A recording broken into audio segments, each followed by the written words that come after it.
Hi everyone, welcome to YouTube channel Black Diamond. तो आज मैं आप लोगों के लिए एक स्पेशल टॉपिक से रिलेटेड वीडियो लेके आया हूँ। जो भी mine management legislation and general safety की तैयारी कर रहे हैं, या कुल मिलाकर के यूँ कहें कि जो भी फर्स्ट क्लास मैनेजर सर्टिफिकेट की तैयारी कर रहे हो, चाहे आप कोल की तैयारी कर रहे हो, चाहे आप मेटल की तैयारी कर रहे हो, या फिर अगर आप सेकेंड क्लास मैनेजर सर्टिफिकेट की तैयारी कर रहे हो, चाहे आप कोल की कर रहे हो, चाहे मेटल की कर रहे हो, तो जो डीजीएमएस एग्जाम होता है, इसमें मैनेजमेंट से रिलेटेड क्वेश्चन पूछा जाता है। इसमें माइंड मैनेजमेंट से रिलेटेड और सेफ्टी से रिलेटेड, यानी कि जिसको जनरल सेफ्टी कहते हैं, उससे रिलेटेड सवाल पूछा जाता है। तो अगर आप चाहते हैं कि डिटेल में आप इन सभी चीज़ों को पढ़ें, तो माइंड मैनेजमेंट का मैं एक आज टॉपिक आपको पढ़ाऊंगा। अगर आप क्लासेस ज्वाइन करना चाहते हैं फर्स्ट क्लास मैनेजर के लिए, second class manager certificate exam के लिए, एमएमएलएस के लिए यानी mind management legislation and general safety के लिए अगर आप चाहते हैं ज्वाइन करना, तो बैच ऑलरेडी चल रहा है, आप ज्वाइन कर सकते हैं। जिसमें मैं आपका माइनिंग सरदार की अगर आप प्रिपरेशन कर रहे हो, ओवरमैन की कर रहे हो, सेकंड क्लास मैनेजर लेजिस्लेशन के लिए कर रहे हो, या फिर आप मेटल वाले माइंड मेट फॉरमैन या सेकंड क्लास की तैयारी कर रहे हो, अगर लेजिस्लेशन आपका पेपर है, तो आप ज्वाइन कर सकते हैं बैच को। उसके लिए आपको व्हाट्सअप नंबर पर मैसेज करना, बाकी का डिटेल मैं वहाँ बता दूंगा। 6200670155 ये मेरा व्हाट्सअप नंबर है, इस पर मैसेज कीजिएगा। बाकी का डिटेल, क्या कंटेंट कवर होंगे नहीं होंगे, फी वगैरह सब कुछ मैं वहाँ बता दूंगा। चलिए, आज का जो टॉपिक है वो है EIA। EIA का फुल फॉर्म होता है इन्वायरमेंटल इम्पैक्ट असेसमेंट। काफ़ी बार एग्जामिनेशंस में पूछा जाता है, और जब मैनेजमेंट का पेपर देने जाते हैं तो मैनेजमेंट में ये वाला जो EIA है, इसके बारे में डिटेल में आपको जानना पड़ता है, यानी इन्वायरमेंटल इम्पैक्ट असेसमेंट के बारे में आपको डिटेल में जानना पड़ता है। तो चलिए हम लोग इसको थोड़ा सा पेशेंस रख के धीरे धीरे कोशिश करते हैं कवर करने का। ठीक है, तो EIA, एक तो होता है EIA और एक होता है EMP। EIA का मतलब होता है environmental impact assessment. Environmental impact assessment assessment और EMP का मतलब होता है environmental management plan. Environmental same रहेगा, मैनेजमेंट प्लान। अब ये दोनों में डिफरेंस क्या है समझिएगा सिंपल भाषा से। मान के चलिए आप कहीं पे चाह रहे हैं कि आप एक माइंस को ओपन करें, चाहे वो ओपन कास्ट हो चाहे वो अंडरग्राउंड हो। इन दोनों ही केस में आपको सबसे पहले EIA बनाना पड़ता है। EIA का मतलब होता है इन्वायरमेंटल इम्पैक्ट असेसमेंट, यानी कि अगर आप ओपन कास्ट माइनिंग करते हैं या अंडरग्राउंड माइनिंग करते हैं, तो उस माइनिंग करने से और इसके साथ साथ जो अलग अलग चीज़ें माइनिंग से रिलेटेड होती है, जैसे अगर माइनिंग कर रहे हैं तो आप प्लांट लगाए हैं, या माइनिंग कर रहे हैं तो आप वहाँ पे स्क्रीनिंग कुछ लगाए हैं, या कुछ कुछ भी कर रहे हैं माइनिंग के साथ साथ जो हेल्पिंग एक्टिविटीज होती है, वो करने से वहाँ के इन्वायरमेंट पे क्या पॉजिटिव और नेगेटिव एस्पेक्ट आते हैं, क्या पॉजिटिव और क्या नेगेटिव, ये दोनों कवर होता है। सिर्फ नेगेटिव नहीं, बल्कि इसके अलावा पॉजिटिव भी आपका कवर किया जाता है। ठीक है, मतलब अच्छा क्या बेनिफिट है होगा उसका, और क्या उसका नुकसान होगा इन्वायरमेंट के ऊपर, ये दोनों चीजें आपको बताना पड़ता है। ठीक है, तो इसको बोलते हैं EIA। तो मान के चलिए कि उससे पॉजिटिव इम्पैक्ट आ रहा है, कुछ कुछ नेगेटिव इम्पैक्ट भी आ रहा है, तो आप बनाओगे EMP। सेकंड नंबर पे आपको क्या बनाना पड़ेगा, EMP बनाना पड़ेगा। EMP का मतलब होता है इन्वायरमेंट मैनेजमेंट प्लान।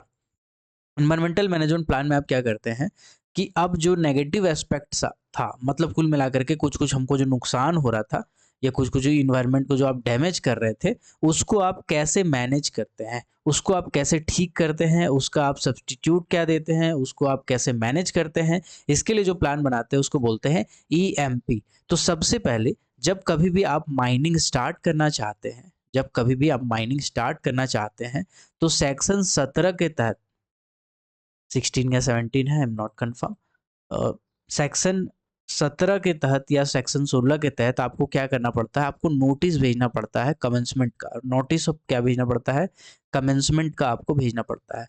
कमेंसमेंट का नोटिस जब आप भेजते हो, तो आपको EIA भी साथ में लगाना पड़ता है, और साथ ही साथ EMP भी आपको बनाना पड़ता है। तो EIA बनाने का क्या तरीका है, कैसे आप बनाते हैं और किन को भेजा जाता है। तो सबसे पहले जब आप माइनिंग का परमिशन लेते हैं, तो EIA आपको भेजना पड़ता है, इन्वायरमेंटल इम्पैक्ट असेसमेंट आपको भेजना पड़ता है। किसको भेजते हैं आप, MOEF एंड CC। किताब में आपका लिखा होगा MOEF, ठीक है, लेकिन अब CC भी इसमें ऐड हो गया है। MOEF CC का मतलब क्या होता है, ministry of ministry of environment comma forest and climate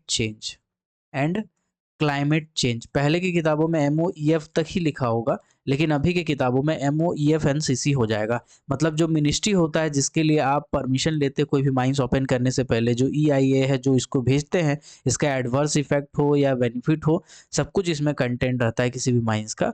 तो आप किसको भेजते हैं? इन ministry of environment forest and climate change को भेजते हैं, ठीक है।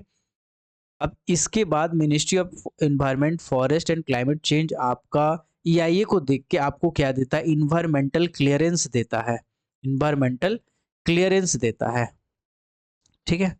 जिसको हम लोग बोलते हैं EC, क्या बोलते हैं इसको? EC बोलते हैं। EC मिल गया क्या? EC मिल गया क्या? मतलब इन्वायरमेंट का क्लियरेंस मिल गया क्या? मिल गया। इसके बाद जाके अब हम आगे का प्लानिंग करेंगे, तो हम क्या करेंगे? हम बहुत सारे हेल्पर्स को बुला सकते हैं।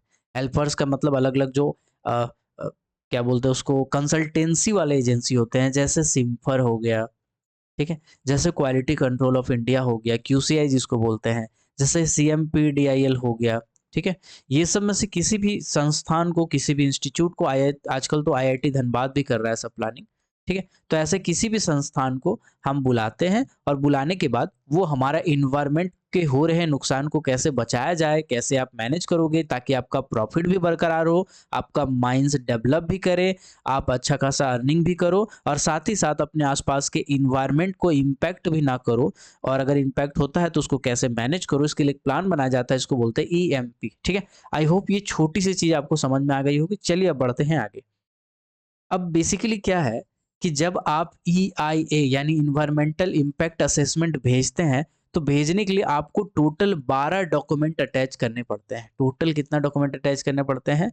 ठीक है, टोटल 12 डॉक्यूमेंट आपको अटैच करने पड़ते हैं।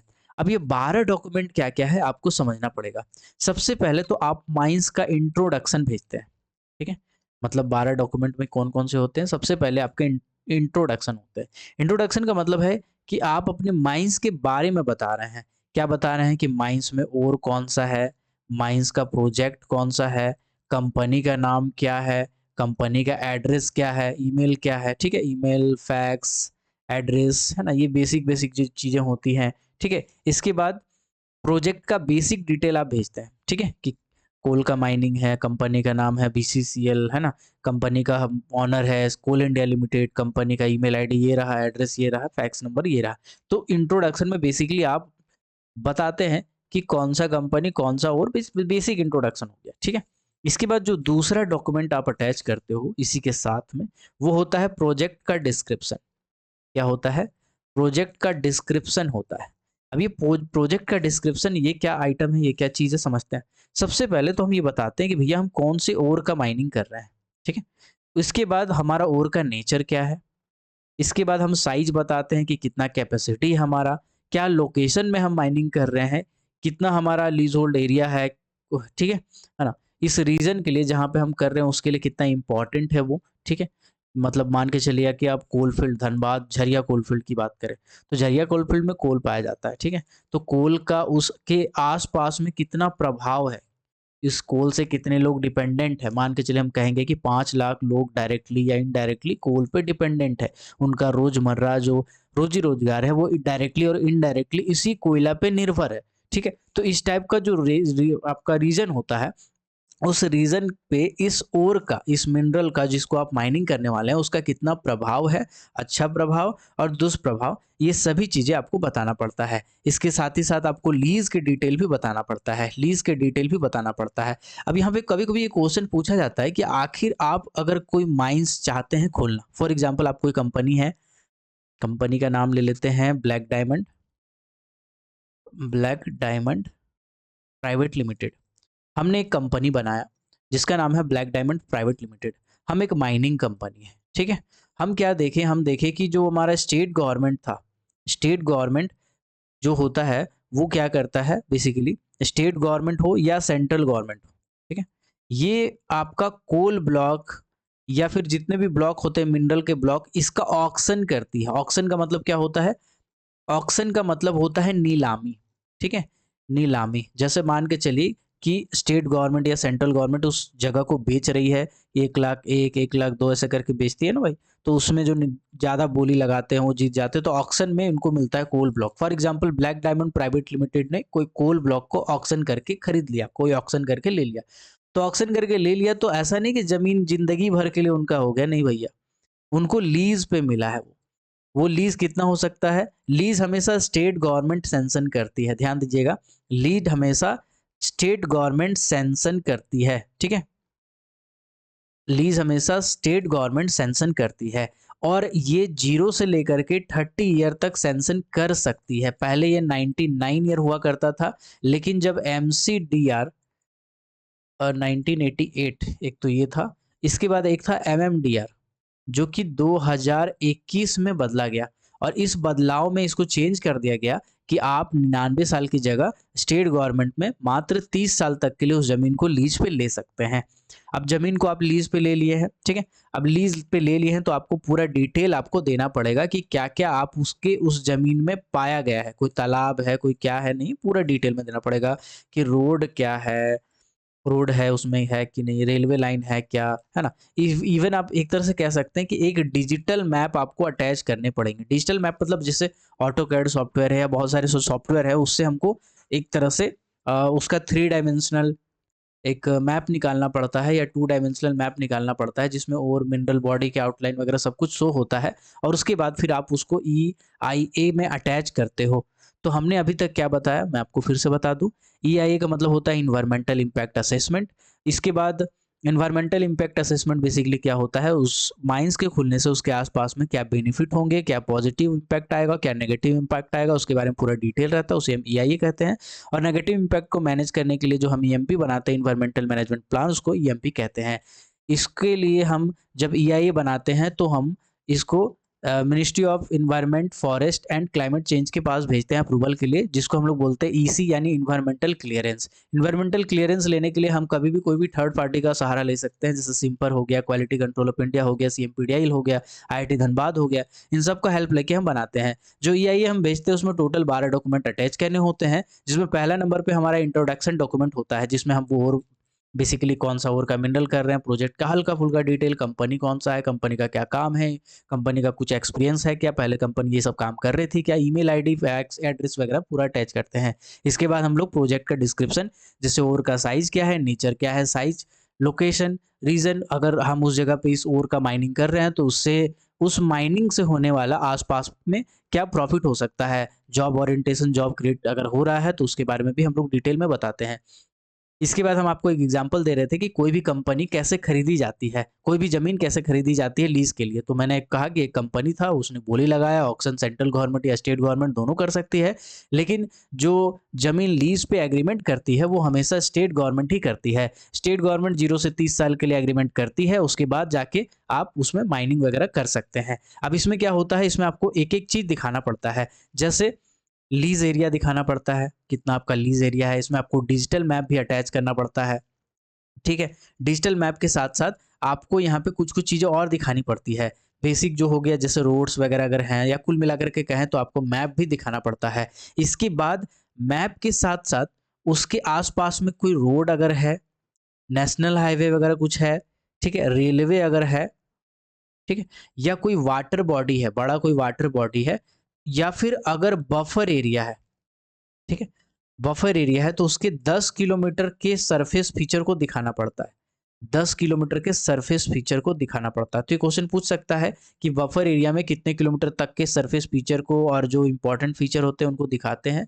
तो 10 किलोमीटर। बफर ज़ोन क्या होता है? देखिए मैं आपको बताता हूँ। तो ऐसा ज़ोन जहाँ पे जानवर भी रह रहे हों और इंसान की छोटी-मोटी झुग्गी-झोपड़ियाँ या छोटा-मोटा गाँव भी रह रहा हो। ठीक है? जैसे आप सुने होंगे कि इस गाँव के बगल में शेर, चीता रहता है, इसके बगल में जंगल है जहाँ शेर, चीता रहता है। तो जहाँ पे जानवर भी रहते हो और इंसान भी रहते हो, कोलाइड कर जाते तो ऐसी जगहों को हम लोग बफर ज़ोन घोषित कर देते हैं। वैसे ज़ोन पे बहुत सारी चीज़ें रेस्ट्रिक्टेड होती हैं। हो सकता है ओपन कास्ट माइंस का आपको परमिशन ना मिले, आपको अंडरग्राउंड माइंस चलाना पड़े। तो ये सब चीज़ें देखनी पड़ती हैं सेंट्रल गवर्नमेंट या स्टेट गवर्नमेंट को परमिशन देने से पहले। तो 10 किलोमीटर का जो दायरा होता है बफर ज़ोन के आसपास का, अगर आपका ऐसा कुछ है, कोई फॉरेस्ट है, कोई जंगल है, बफर ज़ोन है, तो फिर आपको 10 किलोमीटर के अंदर की चीज़ों को दिखाना पड़ेगा। देन आपको उसमें बहुत सारी चीज़ें और भी अटैच करनी पड़ती है, जैसे रीजनल या लोकल जूलॉजी हो गया, वहाँ का क्या जूलॉजिकल कंडीशन है, वो पूरा आपको दिखाना पड़ता है, टोटल रिज़र्व वगैरह कितने हैं, ठीक है? टोटल रिज़र्व कितने हैं, एनुअल प्रोडक्शन आप कितना रखने वाले हैं, ठीक है? एनुअल प्रोडक्शन आप कितना रखने वाले हैं, ये आपको दिखाना पड़ता है। इसके अलावा अगर आप मान लीजिए ओपन कास्ट माइन्स है आपका, ठीक है? तो ओपन कास्ट माइन्स है तो आपको ओबी डंप बताना पड़ता है कि आप ओबी डंप कहाँ-कहाँ बनाने वाले हैं और हर 5 साल का, ठीक है? हर 5 साल का आपको प्लानिंग कर के, है ना? अप टू 30 ईयर 30 साल तक का आपको बताना पड़ता है कि 30 साल में आप ओवरबर्डन कितना-कितना निकालेंगे। मतलब कुल मिलाकर के जो सरफेस प्लान है वो 30 साल तक का आपको बताना पड़ता है। अगर आप ओपन कास्ट माइंस चाह रहे हैं, प्लानिंग कर रहे हैं कि भई मैं ओपन कास्ट माइंस खोलूँगा, तो हमारा जो ईआईए होगा, एनवायरमेंटल इम्पैक्ट असेसमेंट होगा, उसमें 5 साल का हर 5 साल का ओबी मतलब 5-5 साल का ओबी का एक-एक मतलब फ़ाइल बना-बना के हमको इसमें अटैच करना पड़ता है अप टू 30 ईयर कि हम सरफेस प्लान क्या कर रहे हैं। ओपन कास्ट माइंस अगर हम बना रहे हैं तो बेंच कहाँ रहेगा, मेरा ओवरबर्डन कहाँ रहेगा, ओवरबर्डन हम मोटा-मोटी कितना निकालेंगे, हमारा प्लान क्या है, उस ओवरबर्डन को हम रीहैंडल कैसे करेंगे, बैकफिलिंग वगैरह करेंगे क्या, मशीनरी कौन से इस्तेमाल करेंगे, कितना एक्सप्लोसिव का कंजम्पशन होगा, ये सब कुछ हमें बताना पड़ता है। और अगर अंडरग्राउंड अगर बना रहे हैं, तो अंडरग्राउंड में आपका बाकी चीज़ें बताने पड़ते हैं। जैसे एंट्री कहाँ से मतलब लेंगे, शाफ्ट होगा कि इंक्लाइन होगा कि ऑडिट होगा, हमारा ड्रेनेज सिस्टम कैसा होगा, ठीक है? हमारा मशीनरी कौन-सा यूज़ होगा, हमारा बेसिकली वेंटिलेशन क्या रहेगा, एसेसनल, डिसेसनल टाइप के रहेंगे, है ना? अलग-अलग टाइप का जो वेंटिलेशन होता है, हमको डिटेल में बताना पड़ता है। मैन वाट पावर भी बताना पड़ता है, वाटर मैन पावर इंफ्रास्ट्रक्चर मतलब आप एक तरह से देखा जाए ना, तो प्रोजेक्ट डिस्क्रिप्शन में आपको ए टू जेड चीज़ें दिखानी पड़ रही है। प्रोडक्ट प्रोजेक्ट का जो डिस्क्रिप्शन है, उसमें ए टू जेड चीज़ें आपको दिखानी पड़ रही है, ठीक है? तो ये ईआईए का एक ईआईए में जो डॉक्यूमेंट लगते हैं, टोटल मैंने बताया कि 12 डॉक्यूमेंट लगते हैं, ठीक है? अब ये 12 डॉक्यूमेंट के बारे में आपको हल्का-हल्का आइडिया तो रखना ही पड़ेगा। पहला तो इंट्रो हालाँकि मैं डिटेल में घुस जा रहा हूँ, उतना डिटेल नहीं जाना चाहिए मुझे। लेकिन पुरानी आदत है बाबू, तो क्या करें। प्रोजेक्ट का डिस्क्रिप्शन हो गया, ठीक है? जिसके बारे में मैंने अभी आपको बताया। फिर होता है एनालिसिस ऑफ अल्टरनेटिव्स। अब ये क्या आइटम है समझते हैं इसको। देखो ऐसा है, अल्टरनेटिव का मतलब होता है समझिए, मान के चलिए कि आपको चूल्हा जला के खाना बनाना है। आप गए हो जंगल, आपको चूल्हा जला के खाना बनाना है, लेकिन आप कोयला लेके जाना भूल गए, तो आप क्या करोगे? आप लकड़ी में आग लगाओगे, उसमें खाना बनाओगे, ठीक है? आप लकड़ी भी लेना भूल गए, तो आप क्या करोगे? आप गैस सिलेंडर लेके जाओगे, आग लगाओगे, खाना बनाओगे। आप गैस सिलेंडर भी लेके जाना भूल गए, तो आप ऑयल में कुछ-कुछ मिक्स करके, कपड़ा, ग्रीस वगैरह मिक्स करके जलाओगे और आप खाना बनाओगे। तो ये सब क्या है? ये सब अल्टरनेटिव्स है। पहले चूल्हा जला करता था लकड़ी से, फिर कोयला से जलने लगा, फिर गैस आ गया, फिर इंडक्शन आ गया। तो ये सब अल्टरनेटिव्स है। ऐसे ही हमारा जो एनर्जी होते हैं, उसके भी बहुत सारे अल्टरनेटिव्स होते हैं। पहले कोयला जला के सिर्फ़ कोयला जला के ही हम थर्मल एनर्जी जनरेट करते थे या एनर्जी जनरेट करते थे। लेकिन बाद में वाइंड एनर्जी आने लगा, फिर सोलर एनर्जी आने लगा। तो ये सब क्या है? ये सब एनर्जी के अल्टरनेटिव्स है। तो आप अगर कोल माइनिंग में काम कर रहे हैं या कोल का अगर ओपन कर रहे हैं, तो आपको ये बताना पड़ेगा कि कोल से कितना प्रोडक्शन हो सकता है या कोल से भारत में कितना परसेंट ऊर्जा अभी बन रही है। आपका एनर्जी सेक्टर में सोलर से कितना बन रही है, बाकी चीज़ों से कितना बन रही है और आपका कंपटीशन कितना है, ये भी आपको बताना पड़ेगा। मतलब पूरा आपको कंपटीशन का भी ब्यौरा देना पड़ेगा कि किस-किस चीज़ में, जैसे सोलर से कितना बन रहा है, सोलर से कितना बिजली का आगे का डिमांड क्या है? सोलर का फ्यूचर डिमांड कितना है? कोल का फ्यूचर डिमांड कितना है? जैसे अभी कह सकता हूँ मैं कि कोल का जो फ्यूचर डिमांड होगा, वो बढ़ ज़रूर जाएगा, लेकिन सोलर भी बहुत ज़्यादा ग्रो करेगा और एक टाइम ऐसा आएगा कि सोलर कोल को सरपास कर जाएगा। तो ये सब कुछ अ, टेक्नालिटीज़ है जो आपको इसके साथ में डालना पड़ता है। इसके बाद आपको एनवायरमेंटल सिनेरियो भी डालना पड़ता है। एनवायरमेंटल सिनेरियो भी डालना पड़ता है। अब ये एनवायरमेंटल सिनेरियो क्या है? तो बेसिकली जो बेसलाइन डाटा होता है, बेसलाइन डाटा होता है।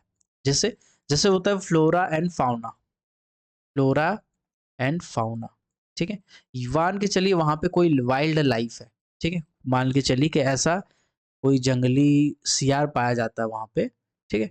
तो आपको बताना है कि बेसिकली उस जगह पे, जहाँ पे आप माइनिंग कर रहे हैं, उसके आस-पास में जो जंगल है, उसमें कौन-कौन से प्रजाति के फ्लोरा और फाउना पाए जाते हैं। फ्लोरा का मतलब आप समझ के चलिए जो पेड़ है, पौधा है, पत्ता है, ठीक है ना, झाड़ी है, इसको हम फ्लोरा बोलेंगे। और फाउना का मतलब होता है जो बर्ड्स है, एनिमल्स है ना, एनिमल्स है, इंसेक्ट्स है, इसको हम फाउना बोलेंगे, ठीक है। तो इसके बारे में भी हमको बताना पड़ता है, इसका डेमोग्राफिक प्रोफाइल हो, हेल्थ हो, वेस्ट मैनेजमेंट हो, सब कुछ हमको दिखाना पड़ता है, ठीक है। अगर इसके अंदर नेशनल पार्क वगैरह हैं या नेशनल पार्क वगैरह इसके एरिया के अंदर में आते हैं, वाइल्ड लाइफ आता है, तो ये सब भी हमें डिटेल में दिखाना पड़ता है, ठीक है। चलिए, तो अभी तक हमने आपको क्या बताया? अभी तक हमने आपको बताया कि ईआईए में 12 डॉक्यूमेंट लगते हैं, जिसमें इंट्रोडक्शन मैंने बताया, फिर प्रोजेक्ट डिस्क्रिप्शन बताया, एनालिसिस ऑफ अल्टरनेटिव्स बताया, एनवायरमेंटल सिनेरियो बताया। चलिए अब हम बढ़ते हैं आगे। इसके बाद हमारा आता है anticipated environmental impact and mitigation measure. अब ये क्या चीज है मैं आपको समझाता हूँ, ठीक है। Just a second. Anticipated environment impact and mitigation measures, मतलब जो मैंने आपको बताया उसी को आपको थोड़ा सा डिटेल में इसमें बताना पड़ेगा। जैसे आप कितना जमीन का इस्तेमाल कर रहे हो, ठीक है। इसके बाद आप कितना पानी का इस्तेमाल कर रहे हो और कितना पानी आपका माइनिंग करने से डिस्टर्ब हो रहे हो। साथ ही साथ वहाँ का वाटर रिसोर्सेस कितना है, वाटर रिसोर्सेस वहाँ का कितना है। इसके बाद आप जब माइनिंग कर रहे हो तो उस पे रिस्क का क्या ऑब्टेन हो रहा है, वहाँ का जो पब्लिक रह रहा है उस पब्लिक पे, आम जनता अगर रह रही, मान के चलिए आप कोयला का माइनिंग कर रहे हो भैया, ठीक है। कोयला का माइनिंग कर रहे हो, ओपन कास्ट कर रहे हैं, तो गर्दा गर्दा गर्दा मतलब डस्ट डस्ट डस्ट डस्ट वहाँ पे आसपास डस्ट डस्ट फैला दिया, तो बगल में जो गांव रहेगा, गांव का आदमी पहले गोरा गोरा हुआ करता था, लेकिन आपके डस्ट जाके बैठता गया तो उसका घर काला हो जा रहा है, उसका रोड काला हो जा रहा है। तो जनरली आप कोलफील्ड में देखोगे जहाँ पे ओपन कास्ट माइंस या बहुत सारे माइंस होंगे, उसके आसपास में बहुत ज्यादा डस्ट होता है, इन्वायरमेंट में वो डस्ट फैल जाता है। तो उससे रिस्क क्या होगा, पब्लिक को किस किस टाइप की बीमारियां हो रही है, उसके हेल्थ पे इसका क्या प्रभाव पड़ रहा है, उसके सेफ्टी पे इसका क्या प्रभाव पड़ रहा है, तो ये सब चीज़ों को भी आपको मेंशन करना पड़ेगा, ठीक है। तो बेसिकली जो क्वालिटी डैमेज कर रहे हैं आप, anticipated environmental impact and mitigation means में आपको ये सब चीज़ें दिखानी पड़ेंगी, ठीक है। देखो इसमें ज़्यादा अंतर नहीं है, दिखाना आपको वही सब चीज़ें हैं, बस थोड़ा सा सेम ही मतलब है लगभग लगभग सबका, बस एक नाम दे दिया गया है जो रटा रटाया चल रहा है, और वही वाला रटा रटाया आपको भी रटना है। मतलब हमारे दादाजी भी यही करते थे, हमारे फादर साहब भी यही करते थे, तो आपको भी यही करना, वही वाला हिसाब किताब है, ठीक है। होता सबका मतलब एक ही है, कुल मिलाकर के हम बार बार इन्वायरमेंट इन्वायरमेंट इन्वायरमेंट ही कहे जा रहे हैं कि इन्वायरमेंट है, फ्लोरा फाउना है, पानी है, आदमी है, नुकसान हो रहा है, वही चीज हम अलग अलग बात बता रहे हैं, बस एक एक टर्म दे दे रहे हैं, उसको एक नाम दे दे रहे हैं, वही वाला चीज आपको रट लेना है कि ये नाम में ये चीज आता है बस। अब यही चला आ रहा है, यही चला आएगा, एग्जाम में आपसे यही पूछेगा और इसी का आपको नाम याद करके बताना है। तो यही है हिसाब किताब भैया। देखिए इन्वायरमेंटल मॉनिटरिंग प्रोग्राम, इसमें क्या होता है, अब आप कहोगे कि सर ये भी तो ईएमपी हो जाएगा, हाँ ये भी ईएमपी हो जाएगा, नहीं ऐसा नहीं, ईएमपी का फुल फॉर्म ये नहीं होता है, कोई भी वर्ड फुल फॉर्म नहीं बनता है। तो बेसिकली इसमें क्या करते हैं, जो मेथड आप अडॉप्ट कर रहे हो, ठीक है ना, जो मेथड आप अडॉप्ट कर रहे हो उस मेथड से, जैसे आप मान के चलिए ब्लास्टिंग करने वाले हैं कोई मेथड में, तो उस ब्लास्टिंग से इफेक्ट क्या होगा, ठीक है, ये सब चीज़ आपको दिखाना पड़ेगा, है ना। या फिर अगर आप कोई मेथड अडॉप्ट कर रहे हैं ओपन कास्ट का, तो उससे स्लोप कितना डैमेज होगा, ये सब आपको बताना पड़ेगा, ठीक है। या green belt development, green belt development, अब ये क्या चीज़ है ये भी मैं आपको समझाता हूँ। ग्रीन बेल्ट के बारे में कभी कभी क्वेश्चन पूछ देता है, चलिए मैं आपको समझाता हूँ, समझिएगा सिंपल साधारण शब्दों में, ठीक है। मान के चलिए ऐसा है कि कोई माइंस है, माइंस का एरिया है, अब माइंस का एरिया मान के चलिए ओपन कास्ट है। अब इस ओपन कास्ट माइंस में बहुत सारी मशीनरी है, सॉवेल है, पेलोडर है, डोजर है, डंपर है, हॉल पैक है ना, 50 मशीनरी है, ड्रिल हो रहा है, ब्लास्ट हो रहा है, तो अजीब अजीब टाइप टाइप का मतलब मशीनरी है, जिसके कारण बहुत ज़्यादा नॉइज हो रहा है, बहुत ज़्यादा डस्ट उत्पन्न हो रहा है। तो उस केस में आप क्या करेंगे, उस केस में आपको ग्रीन बेल्ट डेवलप करना पड़ेगा, क्या करना पड़ेगा आपको, ग्रीन बेल्ट डेवलप करना पड़ेगा। तो उसमें उसके लिए आप क्या करेंगे, उसके लिए जो माइनिंग एरिया है उसके चारों तरफ आप पेड़ लगा देंगे, ग्रीन टाइप के कुछ पेड़ आते हैं, उसको लगा देंगे, ठीक है? और लगा के उसको घेरने का कोशिश करेंगे। उसके आस-पास में आप पेड़ लगा देंगे, माइन एरिया के बाजू-बाजू में, माइन एरिया के बाउंड्री में आप कह सकते हो, ठीक है? इससे होगा क्या? इससे होगा क्या? देखिए, जब आप पेड़ लगाओगे ना ग्रीन टाइप का, तो ये जो ग्रीन पेड़ होते हैं, कुछ-कुछ ऐसे प्रजाति के पेड़ होते हैं, जो डस्ट को सोखते हैं, डस्ट को क्या करते हैं? एब्ज़ॉर्ब करते हैं, ठीक है?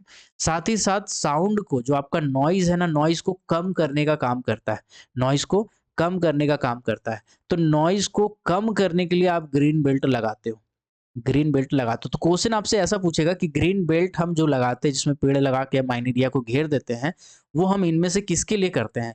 पहला बोल देगा वाटर पॉल्यूशन, दूसरा बोल देगा एयर पॉल्यूशन, तीसरा बोल देगा कि ऑक्सीजन जनरेट करने के लिए, और चौथा बोल देगा नॉइज़ पॉल्यूशन को कम करने के लिए। तो ध्यान दीजिएगा, ऑप्शन नंबर डी इसका आंसर हो जाएगा। आप बोलोगे नहीं ऑक्सीजन वाला सही आंसर था, ऑक्सीजन प्रोड्यूस करने के लिए, नहीं, ऐसा नहीं है। जो आपका माइन एरिया को घेरने के लिए हम जो पेड़ लगाते हैं, वो कुछ स्पेसिफिक प्रॉपर्टी वाले पेड़ लगाते हैं, लंबे-लंबे टाइप के पेड़ आते हैं, ठीक है? तो उसको लगाते हैं। कभी भी कोई ओपन कास्ट माइन्स को अगर घेर-घार के आप घूम-घाम के देखेंगे, तो आपको ऐसा चीज़ दिख जाएगा। अगर नहीं दिख रहा है तो फिर भैया वहाँ पे नियम कानून का धज्जिया उड़ाया जा रहा है। खैर चलिए बढ़ते हैं आगे। तो जो हम बता रहे थे एनवायरमेंटल मॉनिटरिंग प्रोग्राम, तो एनवायरमेंट को मॉनिटरिंग करने के लिए हम लोग ग्रीन बेल्ट का डेवलपमेंट कर सकते हैं, वाटर क्वालिटी, एयर क्वालिटी, मतलब कुल मिलाकर के जो मॉनिटरिंग प्रोग्राम है, इसमें हम क्या करते हैं, इसमें मेजर करते हैं, कुल मिलाकर के इसमें मेजर करते हैं। वाटर का क्वालिटी क्या है, एयर का क्वालिटी क्या है, एनवायरमेंट का क्वालिटी क्या है, ग्रीन बेल्ट का डेवलपमेंट हुआ नहीं हुआ, तो ये सब चीजें हम इसमें देखते हैं, ठीक है? अब आते हैं आगे। अब है एडिशनल स्टडीज। एडिशनल स्टडीज के अंदर जो सबसे इंपॉर्टेंट है वो है आरएनआर। आरएनआर का मतलब होता है रिहैबिलिटेशन एंड रीसेटलमेंट, ठीक है? Rehabilitation and resettlement, rehabilitation and resettlement का मतलब होता है, रिहैबिलिटेट मतलब कि एक आदमी, एक गांव था, गांव में बहुत सारे लोग रहा करते थे, तो अब हम उस गांव में माइनिंग करना चाह रहे हैं, या उसके बगल में हम माइनिंग कर रहे थे, ठीक है, बगल में माइंस था, लेकिन माइंस अब उस गांव की ओर बढ़ रहा है, तो सॉरी सॉरी, तो हम क्या करेंगे, वहाँ के जो लोग हैं, जो काम कर रहे हैं, जो 500 लोग वहाँ पे रह रहे हैं उस गाँव में, तो उस गाँव के लोगों को हम कहीं और बसाएँगे। हम उसको पैसा देंगे, मुआवज़ा देंगे, नौकरी देंगे 1 एकड़ पे, और अब उसको हम लोग अलग जगह बसाएँगे। तो उसी को बोलते हैं रिहैबिलिटेशन एंड रीसेटलमेंट, ठीक है? तो ये सबसे महँगा होता है। अगर आपसे पूछा जाएगा कि माइनिंग प्रोसेस में, माइनिंग अगर आपको करना है तो उसमें सबसे महँगा क्या पड़ता है? तो आरएनआर सबसे महँगा पड़ता है। रिहैबिलिटेशन एंड रीसेटलमेंट सबसे मुश्किल काम है, क्योंकि 50 गो नेता खड़ा हो जाएगा, एक-एक गाँव से आके घेर लेगा, बैठ जाएगा। अब बोलेगा हमारा बेटा 4 गो है, मेरा चारों बेटा को नौकरी दो। ज़मीन देगा आपको 10 डिसमिल, ज़मीन देगा आपको 1 एकड़, बोलेगा भैया हमारा 4 लड़का है, 1 गो लड़का को हम नौकरी देंगे तो बाकी 3 गो लड़का क्या करेगा? तो ऐसा-ऐसा केस बहुत आएगा, बहुत नेता आएगा, बहुत मंत्री आएगा, बहुत ये होगा, वो तो मतलब बहुत फेचांग वाला काम भैया। तो रिहैबिलिटेशन, रीसेटलमेंट सबसे मुश्किल फेज़ होता है माइनिंग का, ठीक है? तो एडिशनल स्टडीज़ में बेसिकली जो सबसे इम्पोर्टेंट है वो तो है हमारा रिहैबिलिटेशन एंड रीसेटलमेंट। बाकी बाकी इसमें यही है, पिट जो स्लोप है, ठीक है? इसका स्टेबिलिटी देखना, है ना? जो रिस्क एंड डिज़ास्टर एनालिसिस है ना? डिज़ास्टर मैनेजमेंट प्लान है, इसी के अंदर में आता है डिज़ास्टर मैनेजमेंट प्लान। मतलब अगर कभी कोई डिज़ास्टर हो गया तो उसको कैसे मैनेज करोगे? बाढ़ आ गया तो कैसे मैनेज करोगे? अगर आप ऐसे हिली टेरेन में रह रहे हो जहाँ भूकंप आते रहता है, तो उस टाइम आपका माइंस का क्या होगा? अगर बिजली गिरने कड़कने की अक्सर घटनाएँ होती हैं, तो उस केस में आप क्या करोगे? क्योंकि माइंस में तो बहुत सारे लोहा लक्कड़ का इक्विपमेंट है भाई। माइंस में बहुत सारी लोहा लक्कड़ का इक्विपमेंट है, तो वहाँ पे बिजली गिरेगा तो आप क्या करोगे? उसका कुछ तो उपाय होना चाहिए, कैसे आप उसको रोक सकते हो? तो ये सब चीज़ें आपको एडिशनल स्टडीज़ में दिखाना पड़ता है, ठीक है? फिर आते हैं प्रोजेक्ट का बेनिफिट। यहाँ तक आपको नेगेटिव नेगेटिव करा रहे थे, अब आपको थोड़ा फ़ायदा दिखाना है प्रोजेक्ट का बेनिफिट। तो प्रोजेक्ट का बेनिफिट कैसे हो सकता है? तो मतलब मैन पावर आप जनरेट कर रहे हो, कहीं पे आप पेड़ लगा मतलब सॉरी, कहीं पे प्रोजेक्ट लगा रहे हो तो आस-पास का आदमी नौकरी करेगा भैया, हैं? आस-पास का आदमी मान के चलिए नौकरी कर रहा है ना? वहाँ पे आपने टाउनशिप बसाया, तो आस-पास का डेवलपमेंट हुआ। आपने वहाँ पे इंफ्रास्ट्रक्चर डेवलप किया, ठीक है? आप वहाँ पे स्कूल बनाए, आप वहाँ पे क्या बोलते हैं उसको, हॉस्पिटल बनाए, ठीक है? आप वहाँ पे मान के चलिए कुछ छोटा-मोटा इंडस्ट्री लगाएँ, कुछ प्लांट वगैरह लगाएँ, तो आपका इतना सारा चीज़ हो रहा है, कहीं पर भी अगर कोई प्लांट लग रहा है, फैक्ट्री लग रहा है, तो वहाँ पे मैन पावर एम्प्लॉय किया जाता है, टाउनशिप बनते हैं, इंफ्रास्ट्रक्चर डेवलपमेंट होते हैं, स्कूल बनते हैं, रोड बनते हैं, ठीक है, कॉलेजेस बनते हैं, हॉस्पिटल्स बनते हैं, तो इसके आसपास का डेवलपमेंट हो रहा है। इसके बाद इससे डायरेक्टली या इनडायरेक्टली लोग कमा रहे हैं, डायरेक्टली भी कमा सकते हैं या तो इनडायरेक्टली लोग कमा रहे हैं, ठीक है, तो रोजी रोजगार बढ़ रहा है। भैया टाउनशिप रहेगा, 2-4 राशन दुकान खोल के बैठ जाएगा आदमी, तो कितना बढ़िया कमा लेगा पैसा कौड़ी। तो जहाँ पे जनसंख्या है, जहाँ आबादी है, वहाँ कुछ ना कुछ बिज़नेस धंधा-पानी चलता रहता है। तो ये हो गया आपका प्रोजेक्ट का बेनिफिट। तो आपको दिखाना पड़ेगा प्रोजेक्ट का बेनिफिट, लाइवलीहुड को आप कैसे अफ़ेक्ट कर रहे हो, स्किल्ड अनस्किल्ड आदमी को कैसे एम्पावर कर रहे हो, ये सब चीज़ आपके इसी के अंदर में आते हैं, ठीक है? इसके बाद आपको दिखाना पड़ेगा एनवायरनमेंटल का कॉस्ट, एनवायरनमेंटल कॉस्ट। मतलब उसको बनाने में आप जो जो इतना हिसाब किताब कर रहे हैं एनवायरनमेंट को बचाने में आपका खर्चा कितना हो रहा है ये आपको बताना पड़ेगा। और लास्ट जो document, not the last, last जो जो एक डॉक्यूमेंट जो इसमें लगा रहता है वो होता है इन्वायरमेंटल मैनेजमेंट प्लान, जिसको हम बोलते हैं ईएमपी। अब ये जो प्लान है, जो मैंने आपको बताया था ना स्टार्टिंग में, कि एक होता है ईआईए, एक होता है ईएमपी। पहले आप ईआईए बनाते हैं, तो ईआईए बनाने के बाद आप जब डॉक्यूमेंट अटैच करते हैं, तो उस केस में ये सब डॉक्यूमेंट अटैच करते हैं, और उसी में एक ईआईए भी होता है। मतलब आप तो इम्पैक्ट मैंने बताया कि क्या-क्या घाटा है, क्या घाटा है, क्या घाटा है, लेकिन अब आपको बताना पड़ेगा कि उसको मैनेज कैसे करेंगे। तो ईएमपी याद रखिएगा, एनवायरमेंटल मैनेजमेंट प्लान, ईआईए का एक डॉक्यूमेंट है, ठीक है? ईआईए का एक डॉक्यूमेंट है, या यूँ कह सकते हैं एनवायरमेंटल मैनेजमेंट प्लान ईआईए का ही एक पार्ट है, ठीक है? तो ये चीज़ आपको बहुत ध्यान में रखना है, ठीक है? इसके बाद 11वां नंबर पे जो डॉक्यूमेंट होगा वो बेसिकली समरी रहेगा, समरी और कंक्लूजन, है ना? शॉर्ट में आपको बताना पड़ेगा, ठीक है? जितना चीज़ें आपने बताया, ओके? और 12 नंबर पे जो रहेगा वो रहेगा जो कंसल्टेंट्स इसमें एंगेज्ड है ना? जो बिब्लियोग्राफी होता है, जैसे कोई किताब है, कोई किताब के पीछे में लास्ट में देखेंगे तो उसमें लिखा रहेगा, बहुत सारा राइटर को थैंक यू दिया रहेगा कि भैया आपको थैंक यू कि आपने ये किया, आपका किताब में इस्तेमाल किया। कोई मूवी खत्म होता है तो उसमें पार होता है ना कि इसमें ये thank you for Rohit Shetty, thank you for ये, थैंक यू फॉर वो, है ना? उसके बाद पूरा टीम का नाम आता है धीरे-धीरे करके। तो वही वाला हिसाब किताब है। लास्ट में आपको कंसल्टेंट वगैरह सबका डिटेल देना पड़ेगा। जो अभी आदमी इसमें इन्वॉल्व थे, उन सभी का डिटेल रहेगा। अब मैं आपको फिर से एक बार शॉर्ट में इसको बताता हूँ, समझिएगा। मैंने आपको बताया ईआईए, हमको लगता है इसके बाद आपको कोई वीडियो देखने की ज़रूरत नहीं है। और ईआईए बहुत बार पूछता है एग्ज़ाम में, माथा-पच्ची वाला आपको लगता है, लेकिन बहुत मस्त चीज़ है भाई, मज़ेदार चीज़ है। चलिए, शुरू से एक बार फिर से। ईआईए का मतलब होता है एनवायरमेंटल इम्पैक्ट असेसमेंट, और ईएमपी का मतलब होता है एनवायरमेंटल मैनेजमेंट प्लान। ईआईए हम पहले बनाते हैं, और बनाने के बाद उसी में हम एक डॉक्यूमेंट जो अटैच करते हैं एनवायरमेंटल मैनेजमेंट प्लान, वो करते हैं। ये ईआईए का ही एक हिस्सा है। जब हम ओपन कास्ट माइंस खोलते हैं या अंडरग्राउंड माइंस खोलते हैं, तो उसके आसपास में इन्वायरमेंट पे क्या असर हो रहा हो, पॉजिटिव चाहे नेगेटिव, उसके बारे में हम बताते हैं ईआईए में। ईआईए का जिक्र आपका सेक्शन में भी है, और नोटिस जब हम देते हैं तो हमको ईआईए अटैच करना पड़ता है। ईआईए को हम जब अटैच करते हैं तो उसमें ईएमपी भी आ जाता है, तो मतलब कुल मिलाकर के दोनों को अटैच करके जब हम भेज रहे हैं, तो ministry of environment, forest and climate change के पास भेज रहे हैं एनवायरमेंटल क्लियरेंस के लिए। एनवायरमेंटल क्लियरेंस को शॉर्ट में हम ईसी बोलते हैं, ठीक है? इसके लिए हम लोग अलग-अलग कंसल्टेंट का सहारा ले सकते हैं, जिसमें से कुछ कंसल्टेंट्स के नाम यहाँ पे मैं लिख दिया हूँ, CIMFR, quality control of India, CMPDIL, IIT Dhanbad, ठीक है? ये आईआईटी खड़गपुर भी करती है, और कुछ-कुछ और भी संस्थान है जो करती है।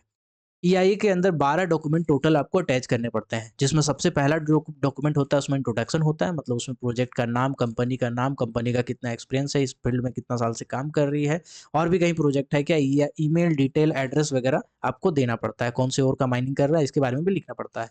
फिर आता है प्रोजेक्ट का डिस्क्रिप्शन, जिसमें आपका ओर कौन सा है, ओर का नेचर कौन सा है, ओर का साइज क्या है, लोकेशन कौन सा है, रीजन कौन सा है, मतलब आप अगर कोई माइंस खोल रहे हैं तो उसके आसपास का कितने लोग बेनिफिट हो रहे हैं, लीज का डिटेल आपको देना पड़ता है कि टोटल कहाँ से कहाँ तक आपका लीज होल्ड एरिया है, टोटल आपका एरिया कितना है। जैसे मैंने एक एग्जांपल देके बताया था कि एक कंपनी है, तो सेंट्रल गवर्नमेंट या स्टेट गवर्नमेंट कोई माइंस का कोई ब्लॉक का ऑक्शन कर रही थी, तो वहाँ पे नीलामी की और खरीदी उसको।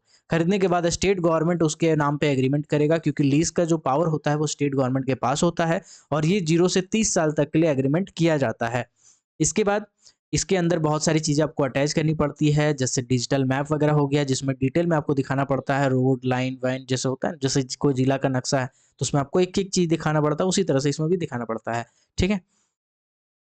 इसके बाद वहाँ के आस-पास में अगर कोई बफर ज़ोन है, तो बफर ज़ोन के 10 किलोमीटर के आस-पास का सरफेस फीचर आपको दिखाना पड़ता है। ध्यान दीजिएगा, बफर ज़ोन के 10 किलोमीटर के आगे आस-पास का एरिया का फीचर आपको दिखाना पड़ता है, ठीक है?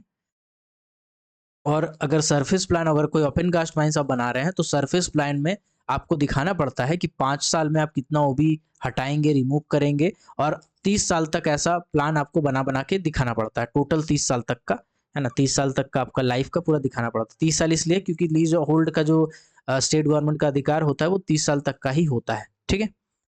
अगर अंडरग्राउंड माइंस बना रहे हैं, तो उसका entry, drainage system, machinery, ventilation, manpower, ये सब कुछ आपको दिखाना पड़ता है, ठीक है?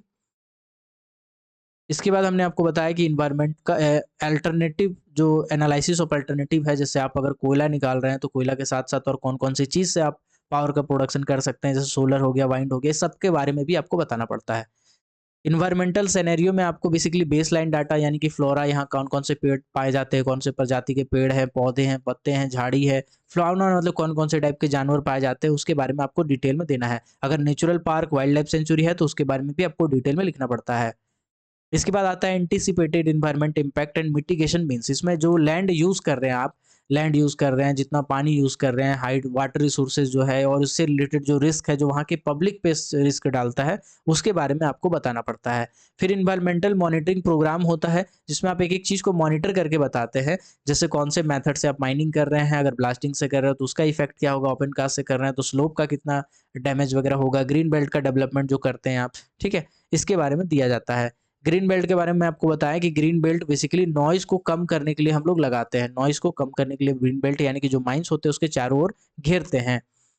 इसके बाद है एडिशनल स्टडीज़। एडिशनल स्टडीज़ में जो बाकी चीज़ें हैं, जैसे इसमें सबसे इम्पोर्टेंट मैंने आपको बताया कि आरएनआर जो है, आरएनआर रिहैबिलिटेशन एंड सेटलमेंट, इसके बारे में आप बताते हैं। अगर आप क्लासेस करना चाहते हैं, माइनिंग सरदार का, ओवरमैन का, सेकंड क्लास मैनेजर आपका, चाहे आपका मैनेजमेंट का भी पोर्शन क्यों ना हो, आप क्लासेस कर सकते हैं। माइंडमेट, माइंड फॉरमेट का भी कर सकते हैं। इसके लिए व्हाट्सएप पे मैसेज कर दीजिएगा 6200 670 155। चलिए अब डायरेक्टली आते हैं टॉपिक पे। रिवीजन कर रहे थे तो रिवीजन पे आते हैं। तो एडिशनल स्टडीज में आरएनआर यानी कि रिहैबिलिटेशन एंड रीसेटलमेंट को दिखाया जाता है, ठीक है? ये सबसे हैवी काम होता है, सबसे कह सकते हैं कि मुश्किल काम होता है पूरे भी माइंड प्रोजेक्ट में, ठीक है? इसके बाद प्रोजेक्ट का बेनिफिट्स आपको दिखाना पड़ता है कि मैन पावर कितने इससे इफेक्ट होंगे, इंफ्रास्ट्रक्चर क्या डेवलप होगा इसके बारे में। फिर आपको एनवायरमेंटल कॉस्ट दिखाना पड़ता है, कितना आपका खर्चा हुआ इन चीज़ों में। इसके बाद एनवायरमेंटल को कैसे मैनेज कर रहे हैं उसके बारे में मैनेजमेंट प्लान बना के आपको दिखाना पड़ता है। ये ईआईए का ही एक डॉक्यूमेंट है, ध्यान दीजिएगा। इसके बाद आपको समरी एंड कंसल्टेशन देना पड़ता है, ठीक है? समरी एंड कंक्लूजन, और लास्ट में आप अटैच करते हैं कंसल्टेंट और थैंक यू वाला लेटर, जिसमें आपका जो-जो टीम का मेंबर इन्वॉल्व होता है उनके बारे में पूरा डिटेल दिया जाता है। तो आई होप ये छोटा-सा वीडियो, छोटा-सा नहीं है, बड़ा ही है, लेकिन पूरा डिटेल में है बाबू। तो ईआईए, एनवायरमेंटल इम्पैक्ट असेसमेंट, और ईएमपी, आज के बाद मुझे नहीं लगता है कि आपको कोई डाउट रहेगा इसमें, और आप किसी भी पेपर में बैठो, फर्स्ट क्लास, सेकंड क्लास, इतना आपके लिए ईआईए और ईएमपी आई होप इनफ होगा।